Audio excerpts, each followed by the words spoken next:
స్థానిక సంస్థల ఎన్నికలపై తెలంగాణ కేబినెట్ కీలక నిర్ణయం తీసుకుంది. ముందుగా గ్రామ పంచాయతీ ఎన్నికలకు వెళ్లాలని డిసైడ్ చేసింది.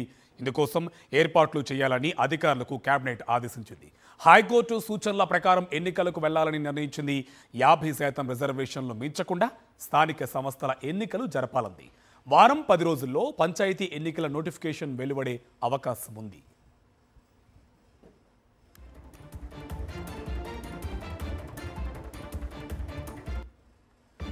సంబంధించి పూర్తి డీటెయిల్స్ మా కరెస్పాండెంట్ రాకేష్ మనకి అందిస్తారు. రాకేష్, డీటెయిల్స్ ఏంటి? కేబినెట్ ఏ అంశాలు ప్రస్తావనకు వచ్చాయి, అలాగే స్థానిక సంస్థల ఎన్నికలకు సంబంధించిన డీటెయిల్స్ ఏంటి?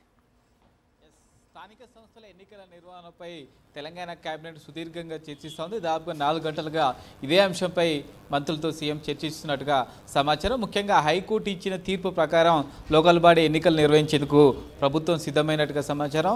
ఇప్పటికే ఆలస్యమైంది. ఇక ఎన్నికలు వీళ్ళని తొందరగా నిర్వహించాలని కేబినెట్ నిర్ణయం తీసుకున్నట్టుగా తెలుస్తోంది. 4-5 రోజుల వ్యవధిలోనే ఎన్నికల షెడ్యూల్ కూడా విడుదలయ్యే అవకాశం కనిపిస్తోంది. అయితే ఈసారి ముందుగా పంచాయతీ ఎన్నికలు నిర్వహించాలనే నిర్ణయానికి వచ్చినట్టుగా సమాచారం. గతంలో సమావేశాలు జరిగినప్పుడు ముందుగా ఎంపీటీసీ జెడ్పీటీసీ ఎన్నికలు నిర్వహించి ఆ తర్వాత పంచాయతీ ఎన్నికలు పెట్టాలనుకున్నారు. కానీ ఇప్పుడున్న పరిస్థితుల్లో పంచాయతీ ఎన్నికలు ముందుగా నిర్వహించి ఆ తర్వాత ఎంపీటీసీ జెడ్పీటీసీ ఎన్నికలు నిర్వహించాలని భావిస్తున్నట్టుగా తెలుస్తోంది. పాత రిజర్వేషన్ల ప్రకారమే మేజర్గా ఎన్నికలకు పోయే అవకాశం కనిపిస్తోంది. కేబినెట్ సమావేశం తర్వాత 2-3 రోజులలోనే అఖిలపక్ష సమావేశాన్ని ఏర్పాటు చేసి ఇప్పటివరకు రిజర్వేషన్ల పెంపు కోసం తీసుకున్న చర్యలు ఏవైతున్నాయి, అలాగే న్యాయపరంగా ఉన్న చిక్కులు, వీటన్నిటి కూడా అఖిలపక్ష పార్టీల నేతలతో చర్చించి ఈ ఎన్నికలకు సంబంధించి ముందుకు వెళ్లే అవకాశం కల్పిస్తూ ఉంది. ప్రస్తుత పరిస్థితుల్లో రిజర్వేషన్ల సాధనకు సంబంధించి ఇంకా కాస్త సమయం పట్టే అవకాశం ఉన్నందున అంతవరకు ఆగితే కేంద్రం నుంచి రావాల్సిన నిధుల విషయంలో రాష్ట్ర ప్రభుత్వం నష్టపోతుందని కేబినెట్ చెప్తా ఉంది. ఆ నిధులు నష్టపోకుండా ఉండాలంటే వీళ్ళని తొందరగా ఎన్నికలు నిర్వహించి అవసరమైతే భవిష్యత్తులో జరిగే ఎన్నికలకు సంబంధించి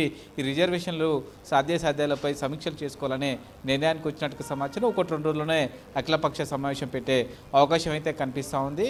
దీంతో పాటు గిగ్ వర్కర్లకు సంబంధించిన ముసాయిదా బిల్లు కూడా తెలంగాణ కేబినెట్ ఆమోదం తెలిపింది. వచ్చే అసెంబ్లీ సమావేశంలో ఈ బిల్లును కూడా అసెంబ్లీలో పెట్టే అవకాశం అయితే కనిపిస్తుందని చెప్పుకోవచ్చు. దీని తర్వాత పత్తి కొనుగోలుకు సంబంధించి కూడా డిస్కషన్ జరగబోతోంది. ఈరోజు దాదాపుగా 10 నుంచి 11 గంటల వరకు కూడా ఈ కేబినెట్ సమావేశం జరిగే అవకాశం ఉంది. కేబినెట్ తర్వాత కేవలం మంత్రులతో సీఎం రేవంత్ రెడ్డి ప్రత్యేకంగా చర్చించే అవకాశం కనిపిస్తోంది.